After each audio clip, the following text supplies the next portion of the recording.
Bismillahirrahmanirrahim. Peristiwa bertambahnya tekanan. Peristiwa kewafatan Khadijah radhiyallahu anha dan Abu Talib telah memberi kesempatan yang lebih besar kepada pemimpin musyrikin Mekah untuk bertindak sewenang-wenangnya terhadap Rasulullah sallallahu alaihi wasallam menurut pandangan lahir. Rasulullah SAW seolah-olah tiada lagi mempunyai perlindungan diri dan penawar hati. Maka berlakulah berbagai tindakan terhadap diri Rasulullah SAW itu. Di antaranya lah Imam Al-Bukhari, Muslim, An-Nasai dan Ahmad menceritakan dari Ibnu Mas'ud radhiyallahu anhu. Apabila matinya dua manusia yang menjadi pelindung yang zahir ditentukan oleh Allah. Satu di rumah isterinya Khadijah binti Khuwailid radhiyallahu anha ummul mukminin. Yang kedua keluarga Abu Talib, keluarga ketua keluarga, pemimpin orang tua yang sangat dihormati di Mekah. Penduduk Mekah malu pada Abu Talib, disegani. Bila Rasul Khadijah sudah mati, Abu Talib juga sudah mati, menyebabkan Nabi SAW terdedah kepada kezaliman dan tekanan pemimpin-pemimpin musyrikin. Diceritakan pada suatu hari ketika Nabi SAW sedang bersembahyang di sisi Kaabah, sedang Abu Jahal pula sedang berkampung dengan kawan-kawannya, berkampung, duduk dengan kawan-kawan dia di Darun Nadwah, tempat dia berhimpun di situ. Lalu ia berkata, siapa di kalangan kamu yang sanggup mengambil perut unta yang disembelih dan letakkan di atas belakang Muhammad apabila ia sujud? Abu Jahal kata, siapa dia sanggup berani buat? Bila tengok Nabi sedang sujud sembahyang dekat Kaabah, buat satu benda yang sangat menyakitkan hati, yang jahat, supaya ambil perut unta yang berlumuran dengan najis letak atas belakang Nabi masa sujud. Lalu bangun salah seorang yang ada di kalangan mereka, iaitu Uqbah bin Abi Mu'aid. Uqbah bin Abi Mu'aid, seorang kalangan pemimpin musyrikin, mengambil benda najis itu dan diletakkan di atas belakang Rasulullah SAW. Kemudian mereka ketawa besar, mereka suka ramai-ramai. Rasulullah SAW bagaimanapun terus sujud, tak berdiri. Ibnu Mas'ud melihat peristiwa itu tidak mampu untuk menolong. Ibnu Mas'ud seorang yang kecil, yang lemah, yang dhaif, tak mampu nak tolong Nabi, lemah. Datang Fatimah radhiyallahu anha membuat najis dari belakang Nabi. Fatimah buat najis di belakang ayah dia. Setelah selesai sembahyang, setelah berdoa dia mengangkat suaranya. Sudah sembahyang Nabi doa, Allahumma alaika bi Quraisy. Nabi doa, Allahumma alaika bi Quraisy. Ya Allah, aku serahkan kepadamu urusan untuk membinasakan Quraisy. 3 kali Nabi doa. Di sini menunjukkan boleh doa terhadap mereka yang zalim, tak jadi salah. Bila zalim sangat, melampau sangat, doa. Lebih baik doa secara umum, tak sebut nama. Ya Allah, hukumkan mereka yang zalim. Serah kepadamu mereka yang zalim ni.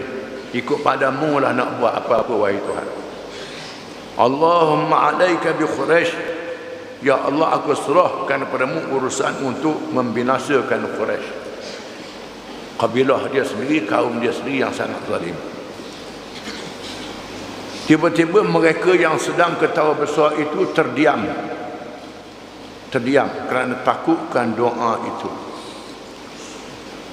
Terdiam, tengah-tengah suka, diam, takut juga. Kerana dia tahu doa Nabi bukan sembarangan. Nabi seorang yang baik, seorang yang baik, yang benar, yang tidak berjahat pada orang. Orang baik ni doa dia diperkenankan oleh Allah, mereka tahu. Kemudian Rasulullah SAW meneruskan doanya.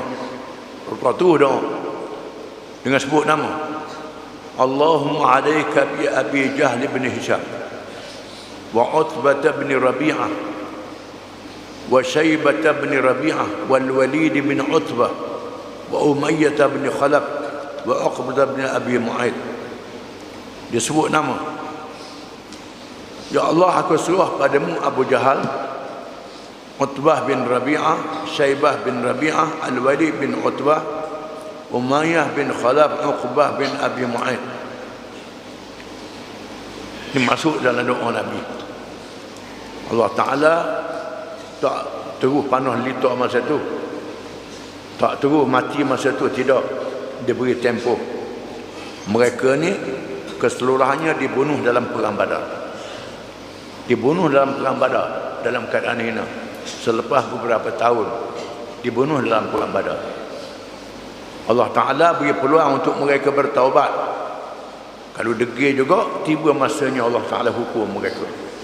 Beberapa tahun itu urusan Allah Ta'ala, bukan urusan kita. Dengan sebab itu disebut dalam hadis, kena takut doa orang kena zalim. Jangan buat zalim pada orang. Nabi sebut kepada Mu'ad bin Jabal, bila Mu'ad pergi ke Yaman, wahai Mu'az, bila mu pergi ke Yaman, apabila mari apa-apa masalah, bagaimana mu nak selesaikan masalah itu? Mu'ad kata dengan kitab Allah, dengan Quran. Rasulullah tanya, kalau tak ada Quran, dalam Quran macam mana? Mu'ad dengan sunnah Rasulullah, ajaran Rasulullah. Kalau tak ada sunnah Rasulullah, bagaimana? Mu'ad kata, dengan saya beristihad, saya berfikir, mengkaji dan tidak menyeleweng. Tak menyeleweng sekali-kali daripada dasar-dasar yang ada dalam Quran dan hadis, kata Mu'ad. Lalu Nabi tepuk dada bahu Mu'ad. Alhamdulillah alladhi waffaqa Rasulullah bima yurdi Rasulullah. Segala puji bagi Allah, Tuhan yang telah memberi petunjuk keputusan Rasulullah, apa yang Rasulullah redha. Dan Nabi kata, wahai Mu'ad, bila mu pergi ke Yaman, mu akan berjumpa dengan golongan ahli kitab, golongan yang tahu kitab, yang reti kitab, yang faham kitab. Mula-mula ajak mereka kepada masuk Islam, mengucap dua kalimah syahadah, asyhadu an la ilaha illallah wa asyhadu anna Muhammadar Rasulullah. Itu yang pertama. Ajak mereka masuk Islam, mengucap dua kalimah syahadah. Setelah mereka mengucap dua kalimah syahadah, beritahu kepada mereka Allah mewajibkan sembahyang 5 waktu.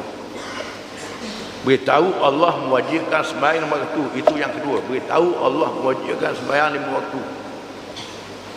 Setelah mereka sembahyang, beritahu pada mereka Allah mewajibkan kepada mereka yang kaya, yang berharta, diambil sebahagian sedikit untuk diberi pada mereka yang memerlukan pertolongan. Allah mewajibkan zakat daripada mereka yang kaya. Wa iyyaka wa karaim amwalihim wattaqi da'watal mazlum fa innahu laysa bainaha wa bainallahi hijab. Bila mu ambil zakat itu, ambil harta dia, jangan zalim. Ikut dia nak beri apa mana. Jangan nak ambil zakat orang, ambil ni, jangan. Biar dia serah sendiri. Jangan zalim.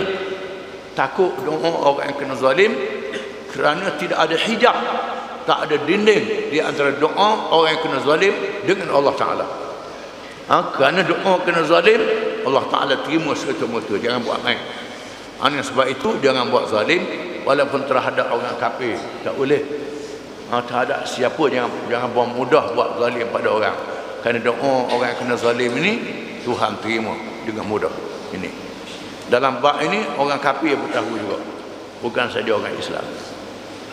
Jadi Nabi sebut nama-nama ni.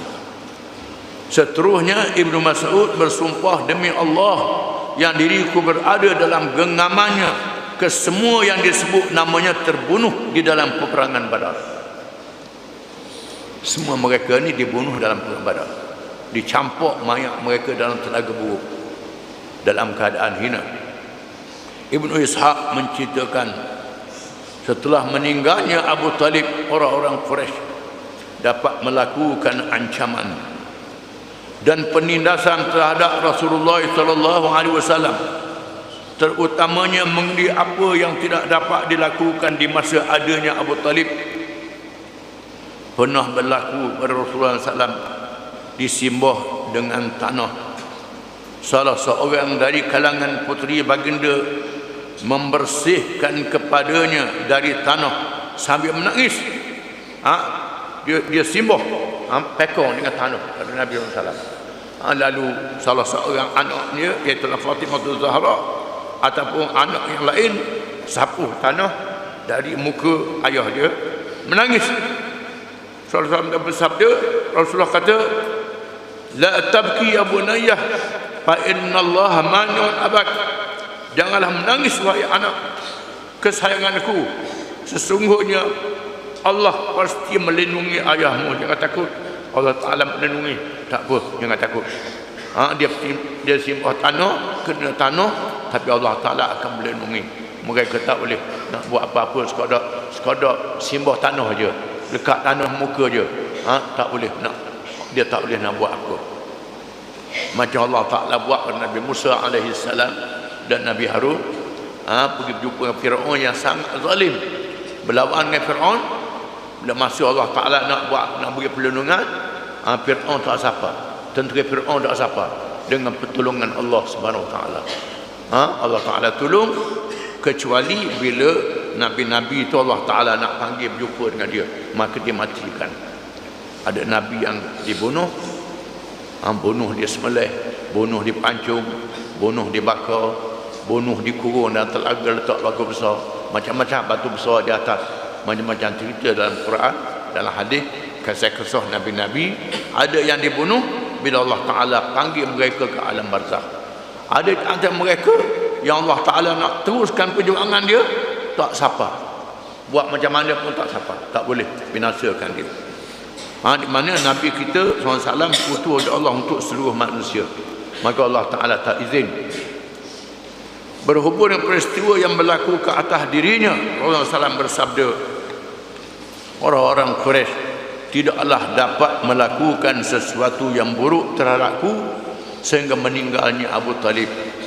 Di mana orang Quraisy boleh buat apa sahaja bila Abu Talib mati, kata Nabi, kerana tak ada lagi orang yang dimalu. Dulu Abu Talib rasa malu, menyebabkan bila Abu Talib mati, Nabi menjadi sasaran kezaliman. Oleh kerana itu Rasulullah SAW menamakan tahun kematian Khadijah dan Abu Talib dengan nama tahun duka cita. Tahun duka cita, tahun sedih, tahun Abu Talib dan Khadijah mati. Tekanan yang memuncak itu bukan sahaja terhadap diri Rasulullah SAW semata-mata, tetapi juga terhadap para sahabat radhiyallahu anhum, sehingga setengah dari mereka terpaksa berhijrah ke Habasyah. Di antara mereka yang tak tahan berhijrah ke negeri lain. Awak akan baca kisahnya kemudian. Wallahu a'lam.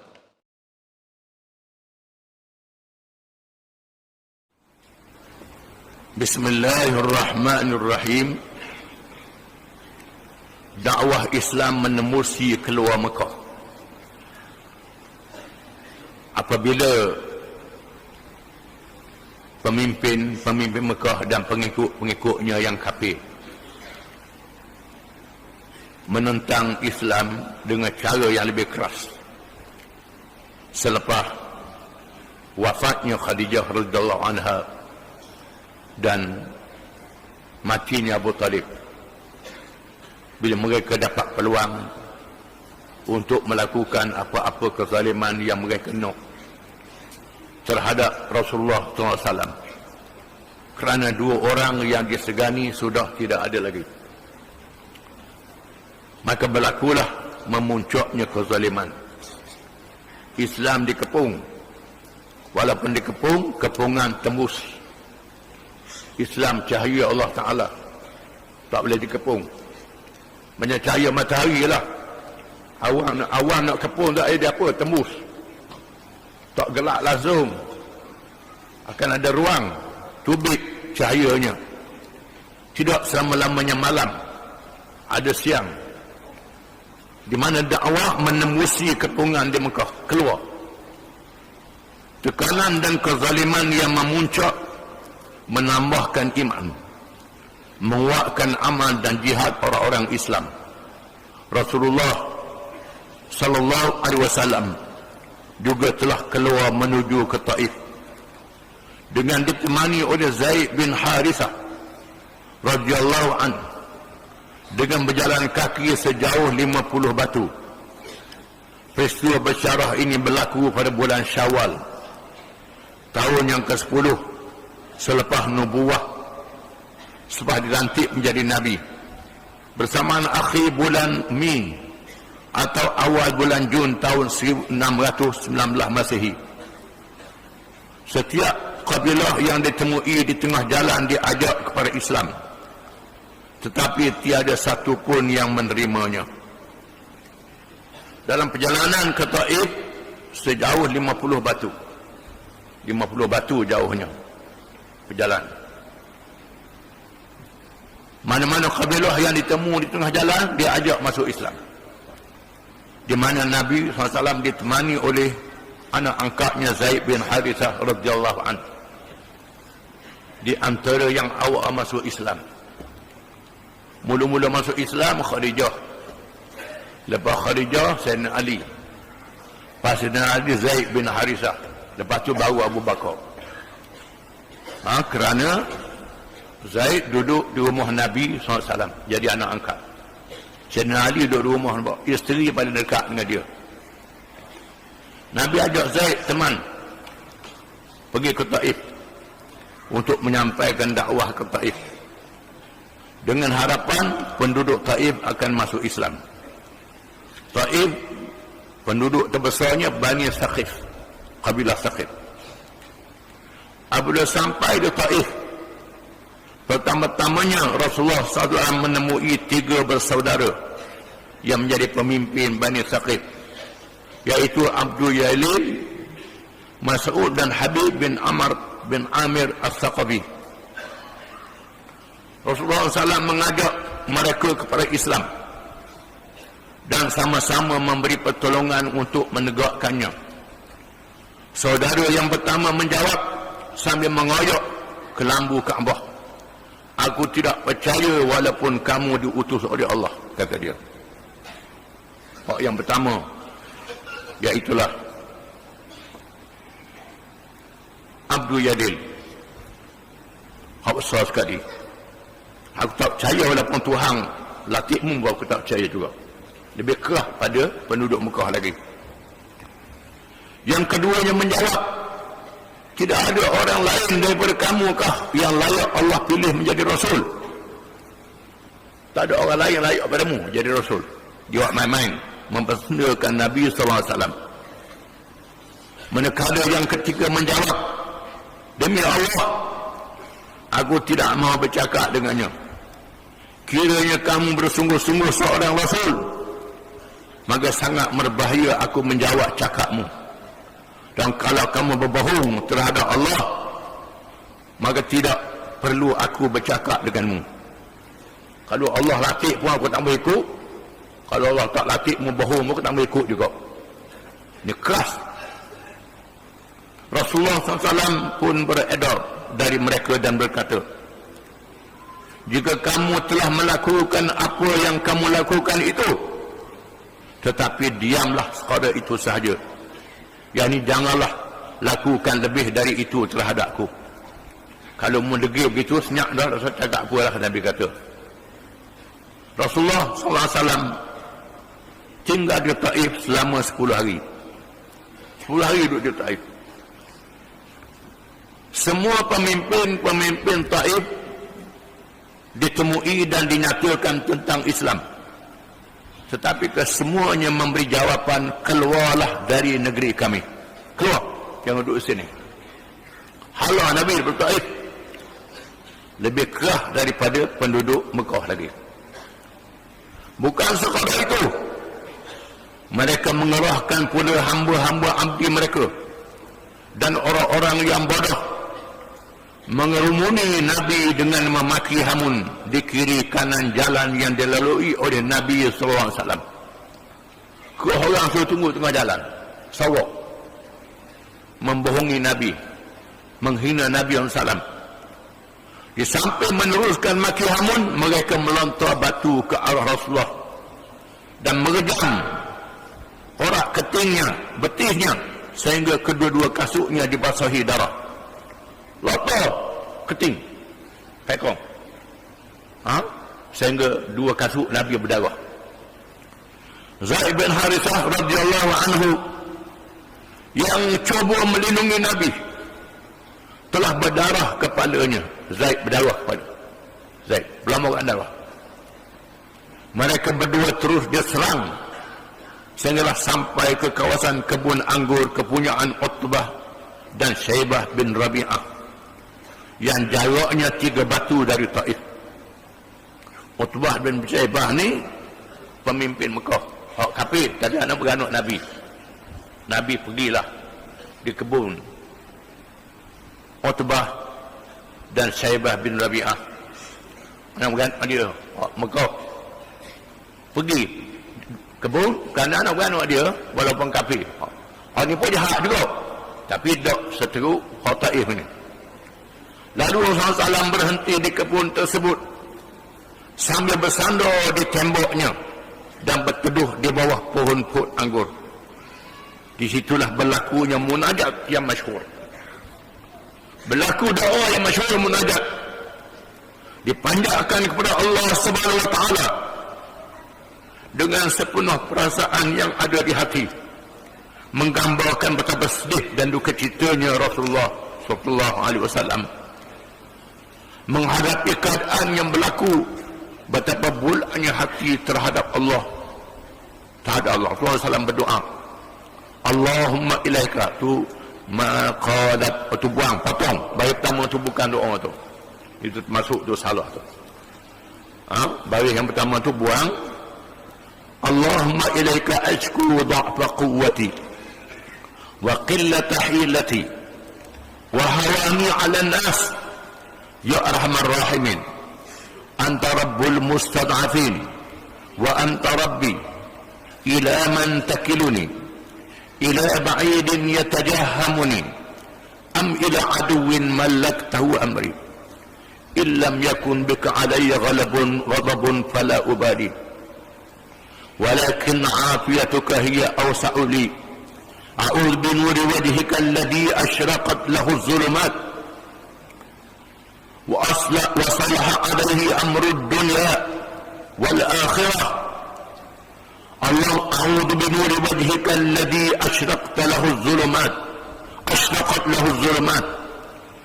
وصلح عليه أمر الدنيا والآخرة من أن تنزل بي غضبك أو يحل علي سخطك.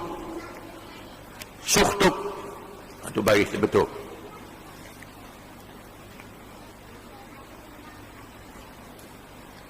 Katanya asyraqta lahu az-zulumati, a'udzu bi nurika alladhi asyraqta lahu az-zulumat wa sala 'alai amru ad-dunya wal akhirah min an tanzila bi ghadabuk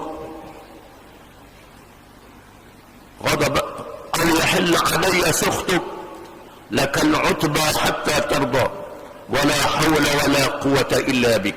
Itu doanya. Maknanya, ya Allah, ya Tuhanku, kepadamu aku mengadu lemahnya kekuatanku, sedikitnya helahku, dan betapa hinanya aku di kalangan manusia. Ya Tuhan yang paling penyayang di kalangan semua yang penyayang, Engkaulah Tuhan kepada orang-orang yang lemah tertindas. Engkaulah Tuhanku, kepada siapakah Engkau serahkan aku? Adakah kepada orang yang jauh yang memandangku dengan muka yang masam, ataupun kepada musuh yang Engkau berikan kepadanya milik untuk menguasai urusanku? Jika tidak ada kepadamu murka terhadapku, aku tidak peduli. Tetapi kemaafanmu lebih luas kepadaku.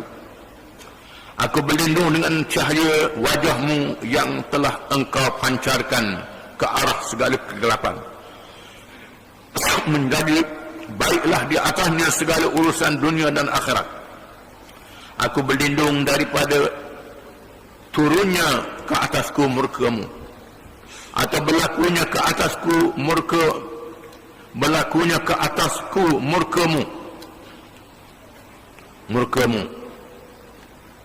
Murkamu tu berlaku tu, murkamu.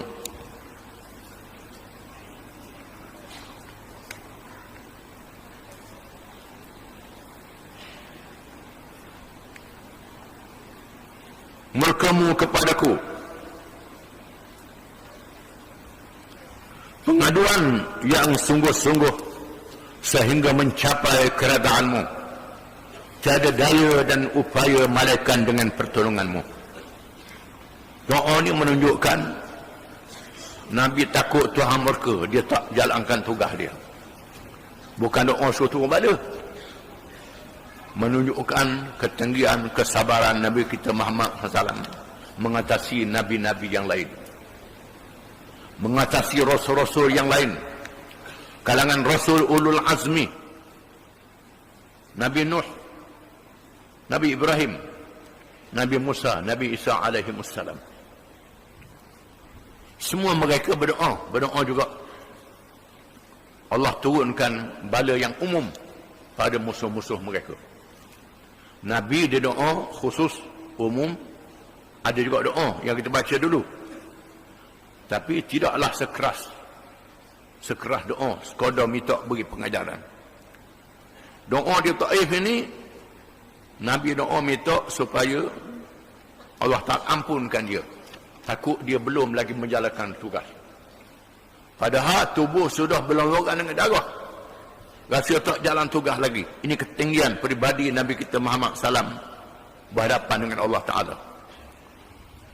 Kedua-dua tuan punya kebun anggur yang melihat keadaan Rasulullah SAW itu terasa kasihan terhadapnya. Walaupun selama ini kedua-duanya adalah musuh yang kejam terhadap baginda. Syekh Uqbah dengan Syaibah tadi, walaupun dua orang ni musuh, tapi anak beranak Nabi juga. Baik siap. Lalu diperintahkan kepada khadam yang bernama Adas. Khadam dan Adas, tukang jaga kebun, nama Adas, supaya membawa anggur kepada Rasulullah SAW. Bawa anggur kepada Nabi. Apabila anggur itu diletakkan di hadapan Rasulullah SAW, anggur itu diambil dan baginda bersabda Bismillah. Bila anggur diletak, Nabi belum makan Bismillah. Bismillahirrahmanirrahim ataupun Bismillah. Adas yang beragama Nasrani itu tercengang. Adas tukang kebun ni dia bukan penyembah berhala. Dia agama Nasrani. Agama Nabi Isa alaihissalam. Dengan Nabi sebut Bismillah, dia terkejut. Lalu berkata, ucapan ini tidak pernah disebut oleh penduduk negeri ini, kata dia. Di sini tak ada orang sebut ini. Rasulullah bertanya, engkau dari negeri mana? Nabi tanya, mu dari mana? Apa agamamu? Agama apa? Adah menjawab, aku beragama Nasrani dan berasal dari negeri Nainawa, negeri Iraq, Nainawa. Aku dari Nainawa, Iraq. Agama Nasrani. Rasulullah bersabda, dari negeri orang yang soleh Yunus bin Matta, kata Nabi. Nainawa ni negeri Nabi Yunus. Nabi sebut Nabi Yunus. Anda bertanya, dari mana engkau tahu dan apakah kena mengenal kamu dengan Yunus bin Matta itu? Mungkin apa dengan Yunus? Rasulullah SAW bersabda, dia saudaraku, dia seorang Nabi dan aku juga, aku pun Nabi, kata dia. Nabi kata, Yunus Nabi, aku juga Nabi. Ada terus mencium kepala, tangan dan kaki Nabi SAW. Ada terus cium kepala Nabi, tangan Nabi, kaki Nabi. Ada terkejut. Bila Nabi kata aku Nabi, macam Yunus bin Matta juga.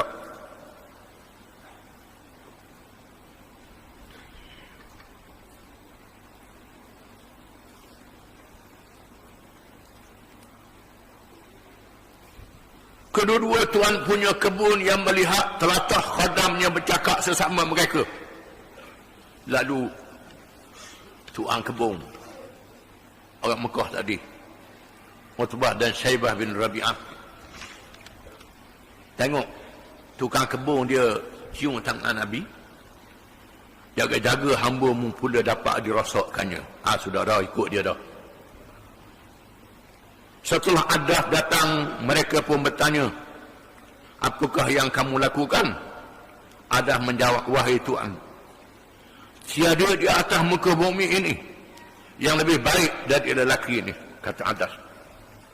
Orang yang paling baik atas muka bumi, kata Adas pada tuan kebun tadi. Dia telah memberitahuku suatu perkara yang tidak diketahui oleh sesiapa pun, melainkan oleh seorang Nabi. Dia ceritakan aku benda yang dia cerita, dia orang tak tahu melainkan kalau dia Nabi. Mereka menasihatkan Adas, wahai Adas, jaga-jaga nanti dia dapat memesongkanmu dari agamamu lebih baik dari agamanya, kata tuan kebun itu. Rasulullah SAW kemudian berangkat pulang ke Mekah dengan hati yang sedih. Nabi jalan pulang ke Mekah dengan hati yang sedih. Ada Imam Bukhari menceritakan di dalam kitabnya As-Sahih, Abu Rasulullah SAW sampai di Qarnil Manazil. Nabi sampai di Qarnil Manazil. Bagi dia melihat awan melengkungi dari atas. Nabi tengok awan. Awan di atas dia, payung Nabi. Nabi nampak awan. Tiba-tiba ternampak malaikat Jibril. Nampak malaikat Jibril. Jibril mari. Lalu ia menyeru Nabi SAW dengan katanya, hai Muhammad, sesungguhnya Allah telah mendengar kata-kata kaummu terhadapmu. Dan apa yang mereka jawabkan terhadapmu. Allah telah mengutuskan malaikat yang menjaga bukit supaya engkau memerintahnya apa yang engkau mahu. Dia kata, wahai Muhammad, pengaduanmu Tuhan dengar. Apa yang kamu bercakap terhadapmu Tuhan dengar belaka. Tuhan utuskan malaikat yang jaga bukit. Musuhlah suruh apapun. Lalu malaikat yang menjaga bukit berkata kepada Nabi SAW, hai Muhammad, begitulah tujuan kedatanganku. Aku menunggu perintahmu sahaja. Kalau kamu mahu, aku dapat cimpulkan ke atas mereka bukit-bukit besar yang melindungi Mekah. Wahai Muhammad, aku sanggup kalau memperintah akak bukit-bukit Mekah ni, hempaskan ke atas penduduk-penduduknya yang zalim, yang jahat itu. Rasulullah SAW menjawab, Nabi jawab kepada malaikat, bal arju an yukhrijallahu Allahu bagi depan, an yukhrijallahu azza wa jal min aslabihim man ya'budullah azza wa jal wa la yushriku bihi syai'a. Bal arju an yukhrijallahu azza wa jalla min aslabihim man ya'budullah azza wa jalla wa la yushriku bihi biha syai'an. Bahkan aku berharap supaya Allah melahirkan dari dalam selbi mereka orang yang menyembah Allah azza wa jalla dan tidak menyekutuinya dengan sesuatu yang lain, kata Nabi. Walaupun mereka yang ada pada hari ini tak masuk Islam, boleh jadi zuriat keturunan mereka akan masuk Islam. Kalau aku suruhmu rembah bukit, hancur lebu, habis dengan zuriat, tak dilahirkan lagi. Jangan.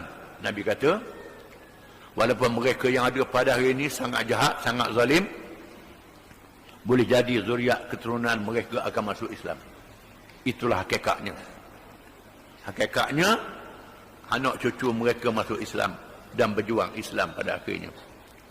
Termasuklah penduduk Taif pada akhirnya masuk Islam, walaupun pemimpin mereka mati dalam jahiliah. Jawapannya beri oleh baginda Rasulullah SAW menggambarkan betapa besarnya jiwa Rasulullah SAW. Walaupun tibanya bantuan tentera Allah dari tujuh petala langit bersedia untuk bertindak, tetapi kesabaran mengatasi kemarahannya. Kesabaran mengatasi kemarahan. Kita marah, tak ada sabar lagi. Marah menang pada sabar. Nabi tidak.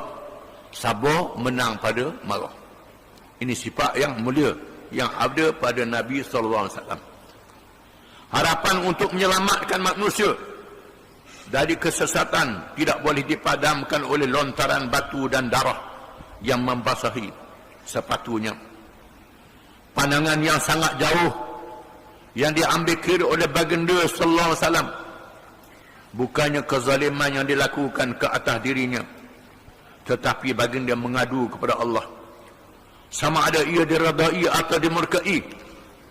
Bukannya mencari keadaan manusia, tetapi mengharapkan keadaan Allah.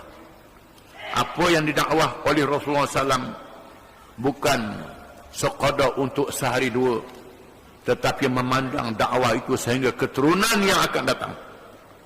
Bukan baginda Rasulullah SAW bukan sekadar menyuruh umatnya bersabar, tetapi baginda sendiri menunjukkan contoh sabar secara praktikal, secara amali.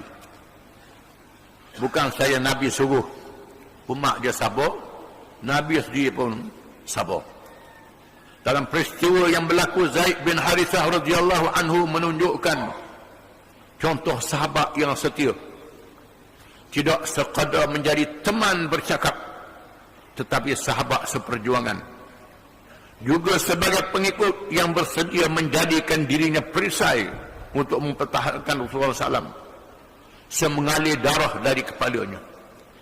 Zaid bin Harithah bukan sebarangan sahabat.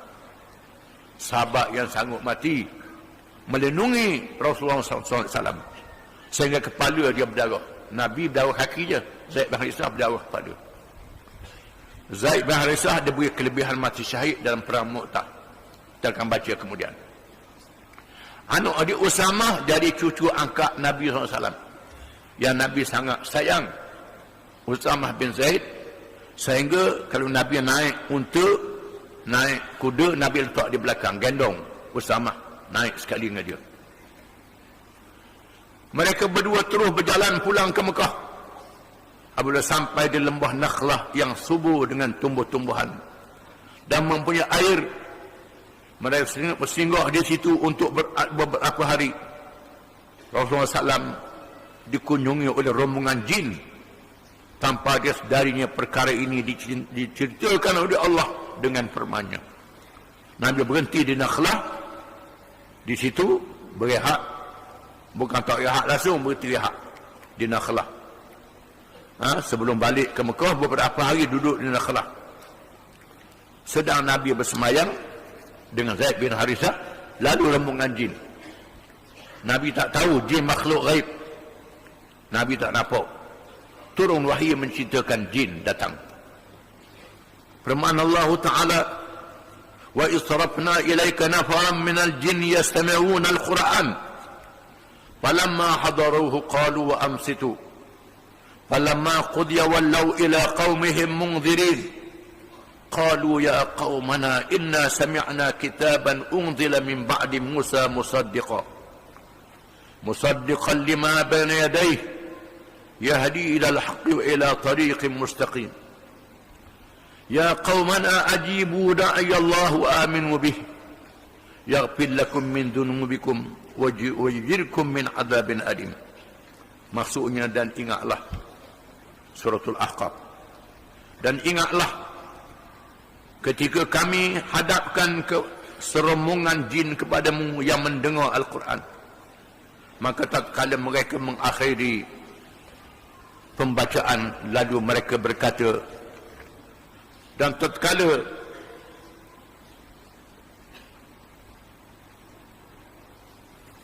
Mereka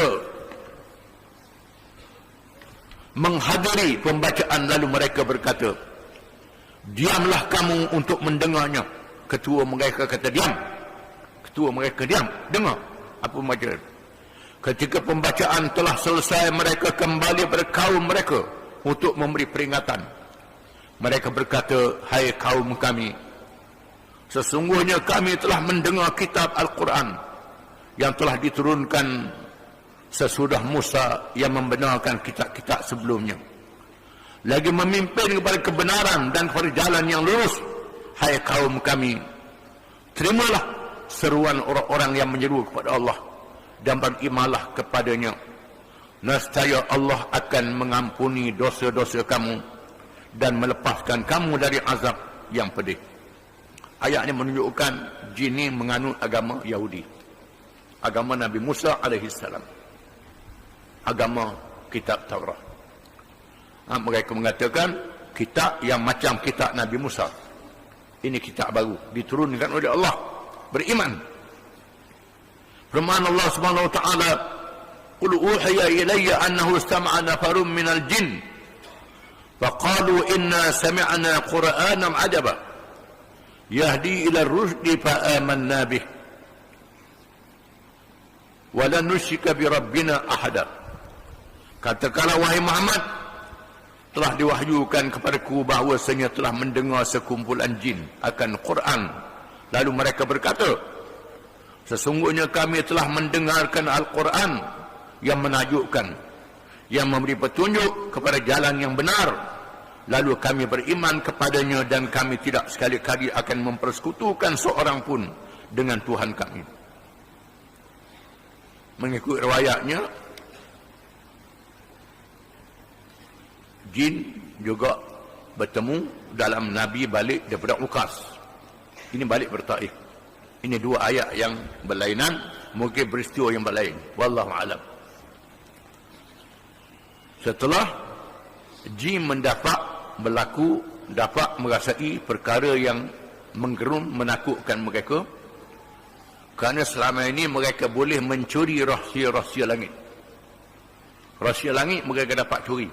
Malaikat buat turun apa berlaku atas dunia, mereka dapat maklumat dan beritahu kepada ahli-ahli nujum, ahli-ahli sihir, Tok Momo yang bersahabat dengan jin.